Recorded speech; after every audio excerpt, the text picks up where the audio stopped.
اللہ تعالیٰ نے انسان کو اس طرح کا بنایا ہے کہ وہ انسانوں سے مل جل کر رہنے میں سکون محسوس کرتا ہے، دوستیاں لگاتا ہے، تعلقات بناتا ہے، محبتیں کرتا ہے،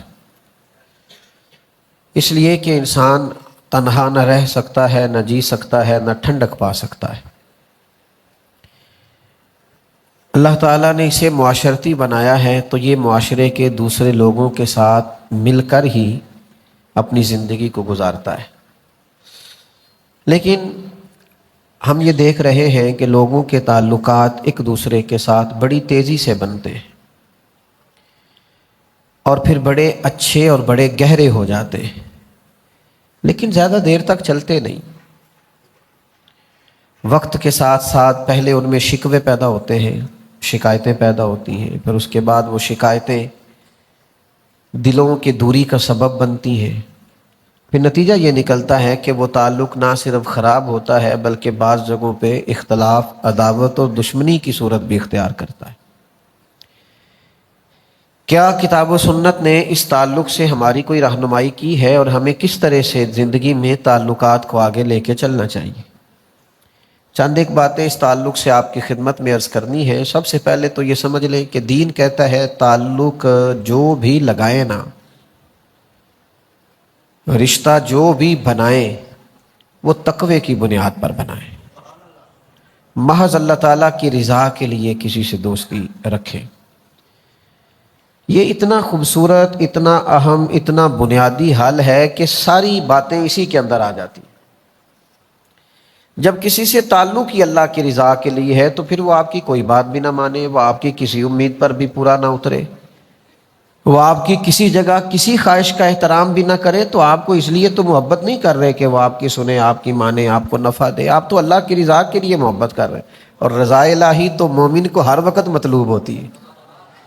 یہ ایک بنیادی بات کتاب و سنت نے ہمیں بیان کر دی، اور اس کے لیے پورا پورا باب ہے بخاری میں، مسلم میں، مشکاۃ شریف میں، کہ کسی سے محبت کرنی ہے تو محض اللہ تعالیٰ کی رضا کے لیے کرنی ہے۔ جب یہ تصور کسی بھی تعلق کی بنیاد بنتا ہے تو پھر اس تعلق کے اندر کسی قسم کی کوئی دراڑ پیدا نہیں ہوتی، باقی جتنے بھی رشتے ہیں وہ سارے ٹوٹ جاتے ہیں۔ آپ کے تعلقات کاروباری ہوں، آپ کے تعلقات کسی مخصوص کام کے لیے کسی سے ہوں، کسی خاص کاروباری شراکت داری کی بنیاد پر ہوں، وہ اپنے وقت پر جا کے کسی نہ کسی مقام پر چیزیں پرانی بھی ہوتی ہیں اور ان کے اندر نقص بھی واقع ہوتا ہے، لیکن جو تعلق تقوی کی بنیاد پر ہوتا ہے نا، اس میں بندہ دوسرے بندے کے ساتھ ڈائریکٹ نہیں ہوتا، اس میں دو بندوں کے درمیان اللہ کی رضا موجود ہوتی ہے، تو اس کی بھی برکات اتنی ہوتی ہے کہ وہ تعلق اتنا قائم رہتا ہے، اتنا قائم رہتا ہے کہ رب فرماتا ہے دنیا میں نہیں گویا آخرت میں بھی وہ تعلق قائم رہے گا۔ سورہ زخرف کی ایک آیت میں نے تلاوت کی ہے، اللہ تعالیٰ نے ارشاد فرمایا الاخلاء یومئذ بعضهم لبعض عدو، فرمایا گہرے دوست بھی قیامت کے دن دشمن بن جائیں گے۔ جو بڑے پختہ دوستیاں رکھنے والے لوگ تھے ان کا بھی قیامت میں ایک دوسرے کے ساتھ عداوت کا معاملہ ہو جائے گا، بچے گا کون؟ فرمایا الا المتقین، جن کی دوستیاں تقوی کی بنیاد پر ہوں گی وہ دوستیاں قیامت کے دن بھی قائم رہیں گی۔ بلکہ طبرانی میں حدیث موجود ہے، نبی کریم علیہ السلام نے فرمایا جن لوگوں کے لیے اللہ اپنی بارگاہ کرم سے جنت کا فیصلہ کرے گا، وہ لوگ عرض کریں گے کہ مالک تو نے ہمارے لیے تو جنت کا فیصلہ فرما دیا، تو وہ کہاں ہیں جو ہمارے ساتھ مل کے نمازیں پڑھا کرتے تھے؟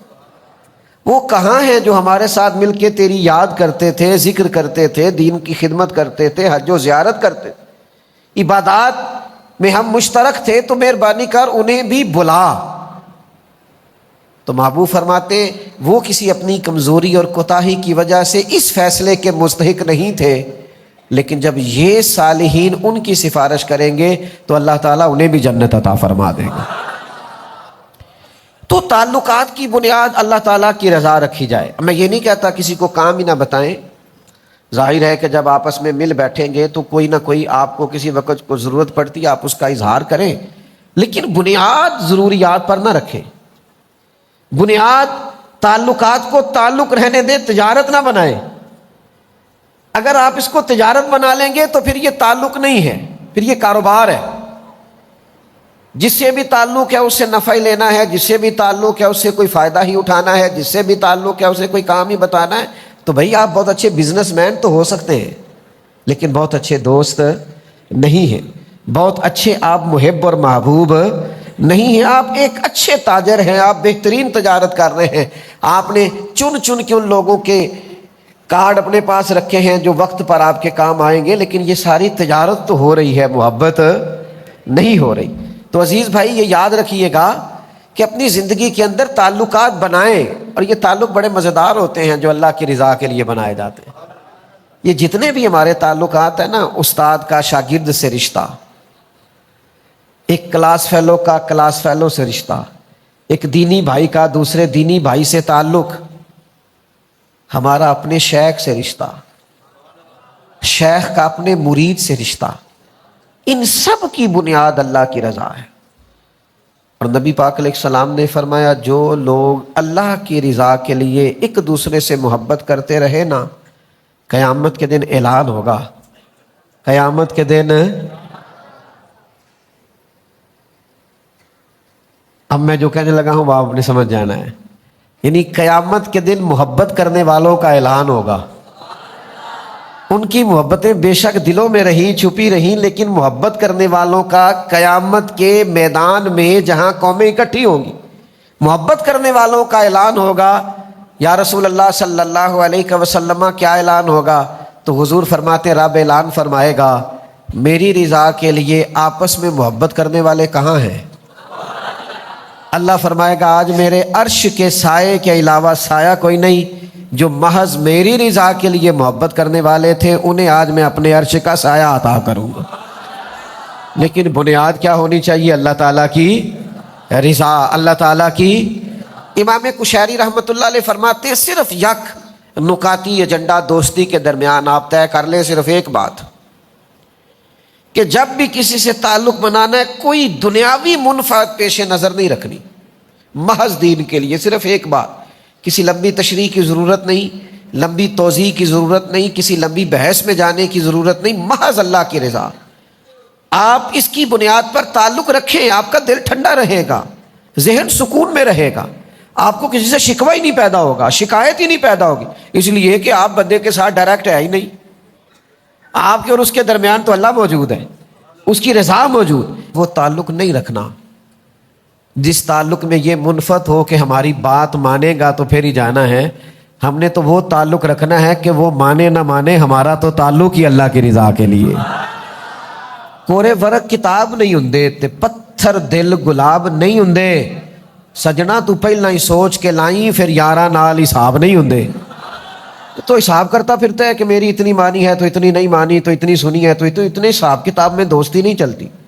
ہم تو بھائی اس کے قائل ہی نہیں ہیں، دوستوں کے ساتھ بھی اگر اس طرح چلنا ہے کہ مانیں گے تو چلے گی، تو نہیں مانیں گے تو پھر رہے ہم ایسی دوستی، اس تعلق کو نہیں لے کے چل سکتے۔ یہ تو بڑا بوجھ ہے، یہ تو مشقت ہے، یہ تو سراسر تکلیف ہے، یہ سراسر تکلف ہے، یہ درست نہیں ہے۔ تو بھائی تعلق کی بنیاد محض اللہ کی رضا، اور یہ تعلق لگا کے تو دیکھیں جتنا اس میں مزہ ہے نا، آپ یقین کریں ٹھنڈک ہی بڑی ہے، سکون ہی بڑا ہے، قلبی راحت ہی بڑی ہے۔ آپ کسی بندے کے ساتھ لالچ کے لیے مل کے دیکھیں، وہ ملنا بوجھ ہے، آپ کا لالچ پورا نہیں ہوا، آپ تکلیف میں ہیں، آپ کی وہ امید پوری نہیں ہوئی، آپ اذیت کا شکار ہیں۔ لیکن اگر آپ کا وہ تعلق اللہ کی رضا کے لیے ہے نا، تو یقین کریں میرے بھائی، آپ جب بھی ملیں گے پیار سے ملیں گے، آپ جب بھی ملیں گے خلوص سے ملیں گے، آپ کے اندر ایک خاص قسم کی روحانیت ہوگی، آپ کبھی اس چکر میں نہیں پڑیں گے، آپ کو قلبی طور پر ٹھنڈک محسوس ہوگی۔ ایک حدیث ہے ابو داؤد شریف میں، مجھے بڑا مزہ دیتی ہے، میں بڑی اس سے ٹھنڈک محسوس کرتا ہوں، اس کے جو پہلے لفظ ہیں وہی بڑے خوبصورت اور شاندار ہیں۔ حضرت عمر فاروق رضی اللہ تعالیٰ عنہ حدیث کے راوی ہیں، اللہ تو انو جزا دے، راوی دیکھو کڈا شاندار ہے۔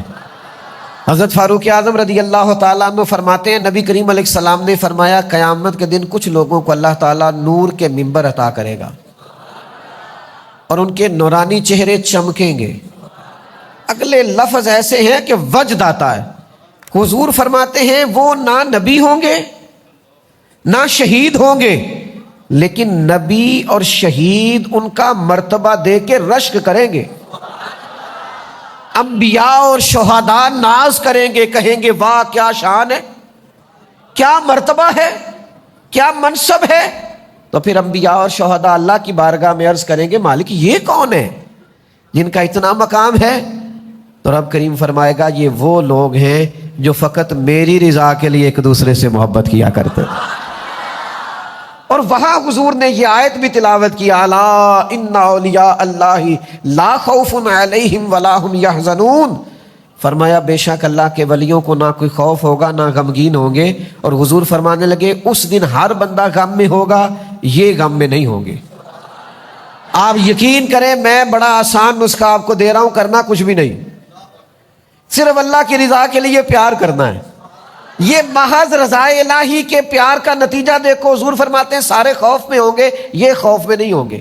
سارے غمگین ہوں گے، یہ غمگین نہیں ہوں گے. یا رسول اللہ کیا کیا ہے؟ فرمایا کیا بس اتنا ہے جس سے محبت کی ہے اللہ کی رضا کے لیے کی ہے. لیکن یہ ہم کرتے نہیں. اچھا کچھ لوگوں سے ہماری ایسی بھی محبت ہے اللہ کی رضا کے لیے، ہم ان سے ملے نہیں کبھی، ان کو دیکھا نہیں کبھی، لیکن ان سے اللہ کی رضا کے لیے محبت تو داتا صاحب سے محبت ہے نا، خواجہ اجمیر سے محبت ہے نا، غوث اعظم جیلانی سے پیار ہے نا، حضرت میاں شیر محمد شرک پوری سے محبت تو ہے نا، پیر جماعت علی سے پیار تو ہے نا، حضرت مہر علی سے محبت تو ہے نا، فاضل بریلوی کی غلامی تو ہے نا، شاہ نقش بند کے غلام تو ہے نا. ہمیں محبت ہے نا، اولیاء سے صوفیاء سے پیار تو ہے. دنیاوی تعلقات نہ لگائیں، لوگوں سے لالچ کے رشتے نہ بنائیں، محض اس لیے تعلق نہ بنائیں کہ میرا فلاں فلاں جگہ پہ کام آ جائے. محض اللہ کی رضا کے لیے پیار کریں. اور 3 لفظ مسند امام احمد بن حنبل کی حدیث میں ہیں، وہ بڑے لطیف ہیں، بڑے وقی ہیں، بڑے سمجھنے والے ہیں اور بڑے گہرائی والے ہیں. دنیا میں کون مومن ہے جو نہیں چاہتا کہ اس کا رب اس سے پیار کرے؟ اور پھر جس سے رب پیار کرے نا، اس سے اور کوئی نہ بھی نہ کرے تو اللہ رسول کا پیار ہی اس کے لیے کافی ہو جائے گا. تو معاذ بن جبل رضی اللہ تعالیٰ عنہ صحابی فرماتے ہیں کہ نبی کریم علیہ السلام نے فرمایا رب فرماتا ہے میری محبت ان لوگوں پر واجب ہو گئی جو میری رضا کے لیے ایک دوسرے سے پیار کرتے ہیں، میری رضا کے لیے ایک دوسرے سے ملاقات کرتے ہیں، میری رضا کے لیے ایک دوسرے کی زیارت کرتے ہیں اور میری رضا کے لیے ایک دوسرے پر خرچ کرتے ہیں. ان پر اللہ کی محبت واجب ہو گئی. بدقسمتی سے نا ہمارے ہاں تعلقات تجارت ہے، لوگ تعلق بناتے ہیں، کہتے ہیں اتنا میں اس کو تحفہ دوں گا پھر اتنا تحفہ وہ مجھے دے گا، میں اتنا اس کے کام آؤں گا پھر وہ میرے اتنا کام آئے. تعلق کو آپ نے بازار بنا دیا ہے. تجارتیں بازار میں ہوتی ہیں. یہ تو اللہ کی رضا کے لیے ہونا چاہیے تھا. آپ کہاں اس کو محبت کو کہاں لا کے آپ نے کھڑا کر دیا. آپ یہ نہ کریں، اس سے کوفت پیدا ہوگی. آپ خود بھی محسوس کریں گے کہ یار میں نے تو اتنی انویسٹمنٹ کی تھی جواب ہی کوئی نہیں آیا، میں تو اتنے تحفے لے گیا تھا اور سامنے والے نے جواب میں کچھ بھی نہیں دیا. تو آپ خود بھی پریشان ہوں گے. تعلق اللہ کی رضا کے لیے رہنے دیں. ہاں تحفہ لینے دینے سے محبت بڑھتی ہے، میں اس کا قائل ہوں، لیکن تحفہ لینا دینا چاہیے، تحفوں کی تجارتیں نہیں کرنی چاہیے. ایک شاعر نے کہا تھا میری خودداریاں تھکنے لگی ہیں، اب میں بھی تحفے پا کے خوش ہونے لگا ہوں. اب تھک گئی ہیں میری خودداریاں، اب مجھے بھی کوئی تحفہ ملے تو میرا دل جھکتا ہے اس آدمی کی طرف. تو تعلقات کو زندگی میں تجارت نہیں بنانا. پھر ایک اور بڑا مسئلہ ہے، مومن کی پتہ شان کیا ہے؟ مومن کی شان یہ ہے کہ وہ نفع دیتا ہے. مومن اس درخت کی طرح ہوتا ہے کہ جس کی جڑیں زمین میں بڑی گہری ہوتی ہیں اور اس کی شاخیں آسمان کی طرف بڑی اونچی ہوتی ہیں، پھل بڑا میٹھا ہوتا ہے، چھاؤں بڑی گہری ہوتی. مومن ہمیشہ نفع دیتا ہے. مومن کا یہ کبھی مزاج نہیں ہوتا کہ میں فلاں کو استعمال کروں، معاذ اللہ میں اس سے نفع پاؤں، میں اس سے فلاں چیز حاصل کروں. یہ اس کی طبیعت نہیں ہوتی. خیر الناس من ینفع الناس، نبی کریم علیہ السلام نے فرمایا میرے مومنوں میں سب سے زیادہ بہتر وہ ہے جو لوگوں کے حق میں بہتر ہے، جس سے لوگ نفع اٹھائیں.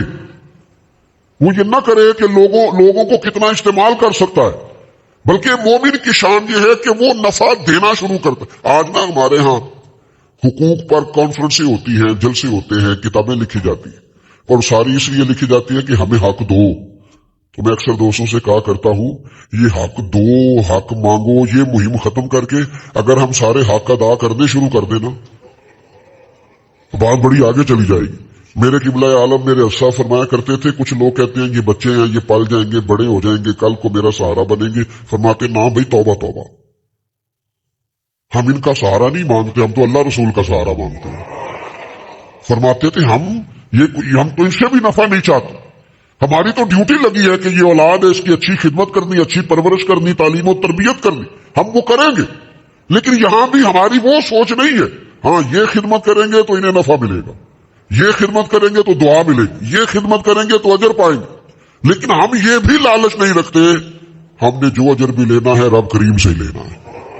تو نفع لے لینا، میں نے فلانے سے فائدہ اٹھا لیا، یہ بات درست نہیں ہے. دوسری بات یہ ہے کہ اپنے پیاروں کو تکلیفوں میں نہیں ڈالا جاتا. جن سے محبت ہوتی ہے انہیں بندہ آزمائشوں میں ڈالتا ہے.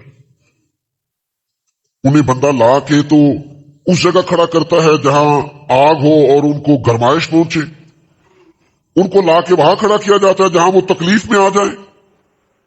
میرے عزیز، اگر آپ کا واقعی کسی سے مخلصانہ تعلق ہے تو پھر کبھی اس سے کوئی ایسا مطالبہ نہ کرے کہ وہ بیچارہ آزمائش میں آ جائے. پیاروں کو تکلیفیں نہیں دیا کرتے، امتحان میں تو نہ ڈالے، تکلیف تو نہ دے. اور بعد کا تو بندہ اتنا پیارا ہوتا ہے اور اس کے ساتھ دل اتنا زیادہ لگا ہوا ہوتا ہے. میں آپ کو آج اپنا درد بیان کر رہا ہوں کہ پورا اس کا وجود دیکھ کے سوچ میں پڑ جاتے ہیں کہ یار تجھے انکار بھی نہیں کر سکتے، پر تو نے کہاں لا کے کھڑا کر دیا. تو نے مطلب یہ تجھ سے امید بے تحاشا تھی، تو نے یہ کیا کیا، تجھے یوں نہیں کرنا چاہیے. تو کبھی بھی اپنوں کو، یار دیکھو نا، بلا مثال و بلا تشبیہ، صرف سمجھانے کے لیے عرض کرتا ہوں. سیرت بعض اوقات بات کریں تو بات سمجھ میں آتی ہے. مسجد کی صفائی کرنے والی ایک خاتون کا وصال ہو گیا. حضور علیہ السلام اس پر بڑی شفقت فرمایا کرتے تھے. وہ بوڑھی وصال کر گئی. صحابہ فرماتے ہیں ہم نے رات کو اسے دفن کر دیا. صبح آ کے اللہ کے محبوب نے اظہار فرمایا تم نے بتایا کیوں نہیں؟ تو ہم نے عرض کی حضور ہم نے آپ کو تکلیف دینا مناسب نہیں سمجھا. کیا کرنا تھا بھلا حضور نے؟ جنازہ پڑھانا تھا، 4 تکبیریں پڑھنا تھی. لیکن یا رسول اللہ صلی اللہ علیہ وسلم ہم نے آپ کو تکلیف دینا پسند نہیں کیا. یہ ہے عنوان محبت کہ آپ کا کسی سے پیار ہے، پھر آپ نے اس کو سولی پہ لٹکا دیا. آپ کی اس سے محبت ہے اور آپ نے اس کو اتنی سخت جگہ پہ لا کے کھڑا کر دیا ہے جہاں وہ بیچارہ کچھ کہہ ہی نہ سکے. یہ انداز ہمارے ہاں، یہ دیہاتی ماحول میں بعض اوقات اس طرح بھی ہوتا ہے. وہ جو میری بہن رشتہ لینے آ گئی ہے، اب وہ بہنوئی آ گیا ہے، ٹھیک ہے بچہ تھوڑا نکما بھی ہے تو کیوں قربانی دیں گے آپ بیٹی کی؟ اور پھر اس بہن کو اللہ سمجھائے کہ بھائی آپ سے پیار کرتا ہے، محبت کرتا ہے، اور آپ نے اسے اس آزمائش میں ڈال دیا ہے کہ وہ آپ کے نکمے بیٹے کو اپنی لائق بیٹی کا رشتہ دے دے. آپ اس قدر امتحان میں کیوں ڈالتے ہیں کسی؟ یہ انداز کبھی زندگی میں اختیار نہ کرے. آپ جس سے پیار کریں پھر اس کے جذبات کا احترام کریں، پھر آپ اس کی قد کاٹ کا احترام کریں. کوئی ایسا رویہ اختیار نہ کرے جس سے آپ جس سے محبت کرتے ہیں اسے تکلیف آئے. لیکن وہ ہمارا انداز بڑا انوکھا ہو گیا ہے. ذرا تھوڑا سا جی آپ نے 2 جملے کہنے، آپ کو پتہ ہی نہیں کسی کو 2 جملے کہنے میں انسان کو مشقت کتنی ہوتی ہے، کسی کو 2 جملے کہنے میں تکلیف کتنی ہے. آپ کو اندازہ نہیں اس کا کہ وہ کہے گا یار میں نے دین کے نام پر اسے 2 دفعہ ہاتھ کیا ملا لیا، یہ تو چکر میں پڑ گیا ہے. تو یہ انداز درست نہیں ہے. اپنی تعلقات محض اللہ کی رضا کے لیے. پھر ایک بہت بڑی مصیبت یہ ہے کہ شکوے بڑے کرتے ہیں لوگ. آپ سارے دوست اگر توجہ کریں تو ایک بات کروں آپ سے، جو محبوب ہوتا ہے نا، جو پیارا ہوتا ہے، اس کا شکوہ نہیں ہوتا. داتا گنج بخش علی حجویری فرماتے محبوب زیادتی بھی کرے تو اس پہ غصہ نہیں آتا. محبوب جو ہوا، اور میرے بھائی جو محبوب ہے نا، محبوب اس کا شکوہ نہیں. آپ محبوب ہیں اور آپ 2 لوگوں کھڑا کر کے کہہ رہے ہیں فلانے نے میرے ساتھ ایسا کیا حالانکہ میں بڑا پیار کرتا تھا. آپ جھوٹ بول رہے ہیں. محبوبوں کے شکوے نہیں ہوتے. آپ کو کوئی پیار نہیں، آپ دھوکہ دے رہے ہیں. ایک صاحب میرے پاس ایک دفعہ کھڑے ہوئے، بڑی پرانی بات ہے، کہنے لگے ایک بات کرنی تھی حضرت آپ سے، ایک مشورہ لینا تھا۔ میں نے کہا کیا؟ کہنے لگے وہ ہمارے پیر صاحب ہیں تو یہ مسائل آگے ہیں تو یہاں نکتہ ہے، تو میں اب کیا کروں؟ میں کہا پہلا تو بیعت دوبارہ کرنا، تیری پچھلی ٹوٹ گئی ہے، اس لیے کہ یہ تو عقیدت کا رشتہ ہے، تو اگر تو آپ نے 2 شکوے کر لیے تو معاملہ ختم ہو گیا۔ محبوباں تے نکتہ چینی کرن تو جڑا باز نہیں آوندا۔ اگلی گل آزم چشتی کیتی جے دقت ہوئی تو نہ گل کرنی جے، میری نہیں جے، یہ انہیں کیتی، یہ مرحوم نے تو بندہ بڑا قابل سی، چونکہ وہ آپ یہ نہ کہیں کہ پیر صاحب آکھیا سی، میں نہیں جی آکھیا، اس نے کہا ہے تو اس سے بات کر لینا، میں تو اتنے سخت لفظ بول ہی نہیں سکتا۔ اس نے کہا محبوباں تے نکتہ چینی کرن تو جڑا باز نہیں آوندا، اصل منافق جانو اس نو، اصل آزم چشتی یار ایڈا ڈاڈا ہو گیا، میرا منافق نہیں اصل منافق یاد چھڑے آئی۔ اس نے کہا محبوباں تے نکتہ چینی کرن تو جڑا باز نہیں آوندا، اصل منافق جانو اس نو، یہ جھوٹا پیار جتاوندا ہے۔ سانو تے دسیا عشق دے مفتی جڑا مڑ مڑ کے فرماوندا ہے آزم جتھے دل لگ جاوے اوتھے عیب نظر نہیں آوندا۔ سانو تے دسیا عشق دے مفتی، قربان جاؤں آزم چشتی کے انداز تکلم پر، سانو دسیا عشق دے مفتی، اور مفتی ایک دفعہ فتویٰ دیتے، آزم چشتی کہندے نہیں مڑ مڑ کے فرماؤندا ہے، سانو دسیا عشق دے مفتی جڑا مڑ مڑ کے فرماؤندا ہے آزم جتھے دل لگ جاوے اوتھے عیب نظر، یار دا کدے بھی گلا نہ کریے، پاواں سہک دے ہی مر جائیے، سجنا یہاں تے لائیے نہ، جے لائیے تے پھر توڑ۔ یہ پچھلا جملہ یاد کیا آپ نے؟ یار دا کدے بھی گلا نہ کریے، پاواں سہک دے ہی، یار دا کدے بھی گلا نہ کریے، پاواں سہک دے ہی مر جائیے، سجنا یہاں تے لائیے نہ، جے لائیے پھر توڑ۔ تو شکوہ کرنا، گلا۔ اچھا شادی دیکھ لیں آپ، 300 رشتہ دار شادی میں آیا ہوگا تو محبت ہے تو آیا نا، کوئی بانجے کی شادی پہ آیا، کوئی بھتیجے کی، کوئی کسی کی، کوئی کسی کی، ان میں 3-4 ہوں گے شکموں والے، وہ اپنا گروپ علیحدہ لے کے بیٹھے ہوں گے، وہ ایک منصوبہ بنا رہے ہوں گے کہ شادی خراب کیسے کرنی۔ تو یہ شکوے جتنے بھی ہیں نا، یہ نفرتیں پیدا کرتے ہیں، اس لیے اسلام نے کہا غیبت کرنے والا جنت میں نہیں جائے۔ تو گلے شکوے شکایتیں یہ تعلقات کو خراب کرتی ہیں۔ آپ محبت کریں، آپ پیار کریں، میرے تاج الشریعہ، میرے قبلہ عالم، میرا خزانہ، میری کل کائنات، میرے حضرت صاحب سے میں نے ایک دفعہ کہا حضور بڑھاپا ہے، کمزوری ہے، صحت بعض اوقات اجازت نہیں دیتی، کئیوں سے اٹھ کے ملتے ہو اور کئیوں کو ایک ہاتھ سے بھی ملاقات کر لیتے ہو، وجہ کیا ہے؟ کہنے لگے کچھ پروٹوکول کے قائل ہوتے ہیں، اٹھ کے نہ ملیں تو دوبارہ آتے نہیں، اور کچھ ایسے ہیں ملو نہ ملیں اپنے ہیں، انہوں نے جانا کہیں بھی نہیں۔ اور سمجھ لو یار جن کو پروٹوکول نہ بھی دیا جائے اس کا مطلب ہے اس نے کہیں جانا، اس کو سمجھو نا، یہ اپنائیت۔ اگر تیرا پیالہ کبھی توڑ دیا ہے تو اپنا سمجھ کے توڑا ہے، اگر تجھے انکار کر دیا ہے تو اپنا سمجھ کے کیا ہے، اگر تیری کبھی نہیں مانی تو اپنا سمجھ کے نہیں مانی، اس لیے کہ وہ اپنے ہوتے ہیں جن سے انسان جیسا مرضی بھی کر لے، ہوئے جو اپنے، انہوں نے چھوڑ کے جانا، انہوں نے کہیں آگے بڑھنا۔ ملا رومی رحمت اللہ علیہ فرماتے ہیں تیرے ساتھ تیرا جانور جا رہا تھا لیکن کسی اور کا چارہ دے کے اگر ادھر مائل ہو گیا تو اسے دوبارہ گھر نہ لے کے آنا، تیرا نہیں، اسے کل کوئی سے اچھا چارہ کھلائے گا تو ادھر چلا جائے گا۔ آئین وفاداری سمجھو، تعلقات میں اللہ کی رضا لاؤ۔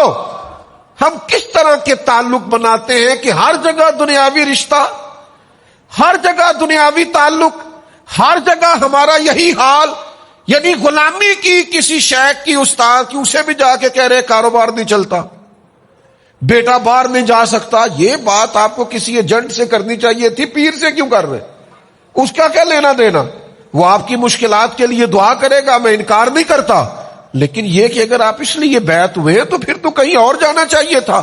سنو نا، سب کا دل کرتا ہے نا اللہ بھی پیار کرے، اور سب کا دل کرتا ہے نا بندے بھی اس سے پیار کریں، کوئی ناراض نہ ہو، کوئی تلخی نہ کرے، کوئی مجھ سے بگڑے نہ۔ سب کا دل کرتا ہے نا کہ اللہ کی بارگاہ میں بھی سرخروئی ہو اور ذرا مخلوق کے درمیان بھی بہتری ہو۔ یہ ممکن نہیں ہوتا، یہ مشکل کام ہے، کہ دنیا بھی بندہ رکھ لے اور اللہ رسول کی بارگاہ بھی مشکل کام ہے، لیکن ایک حدیث ہے ابو داؤد شریف میں، دونوں مسئلے حل ہو سکتے ہیں، اللہ بھی راضی ہو سکتا ہے اور بندے بھی پیار کریں گے۔ وہ حدیث کیا ہے؟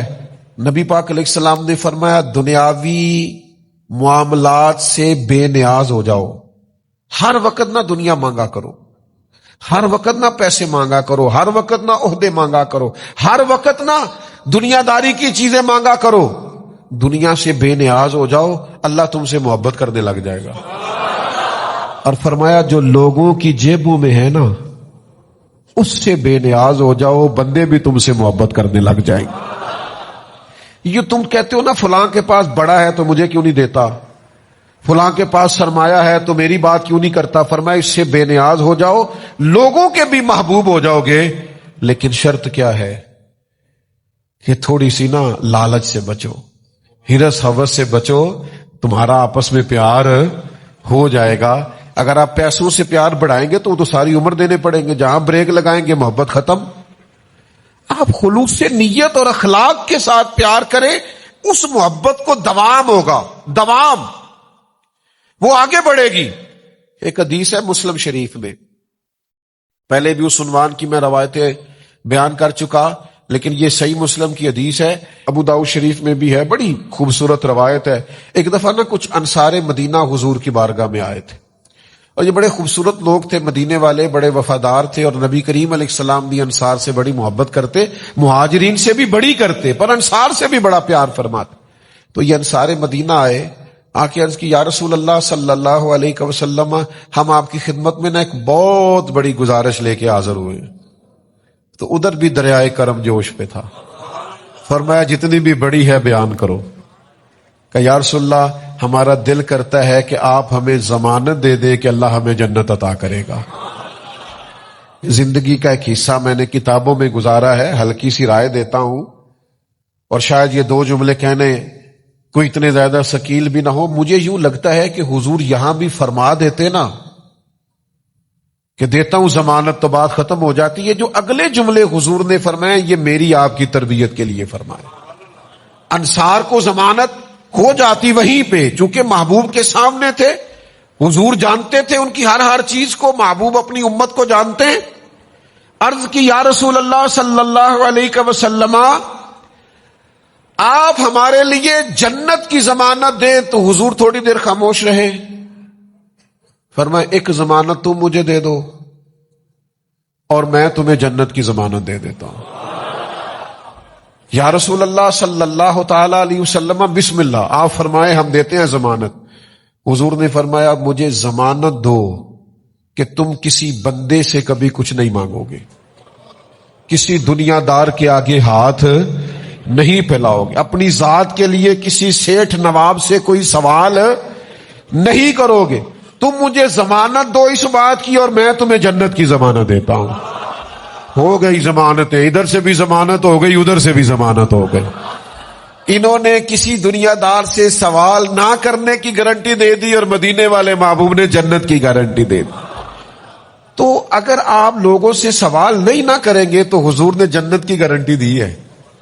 تو ہمارے ہاں تو بھائی لوگوں نے مزاج بنا لیا ہے، جس سے بھی تعلق بناتے ہیں دنیا کے لیے، جس سے بھی رشتہ بناتے ہیں تجارت کے لیے، جس سے بھی تعلق بناتے ہیں امیدوں کے لیے، تھوڑا باہر نکلو، اس طرح آپ کا اپنا دل بھی سخت ہو جائے گا، آپ کی اپنی طبیعت کے اندر بھی بڑے سارے مسائل پیدا ہو جائیں گے۔ اس سے باہر آئیں، یہ ایک بہت بڑا تکلیف والا مسئلہ ہے، اس سے بچیں۔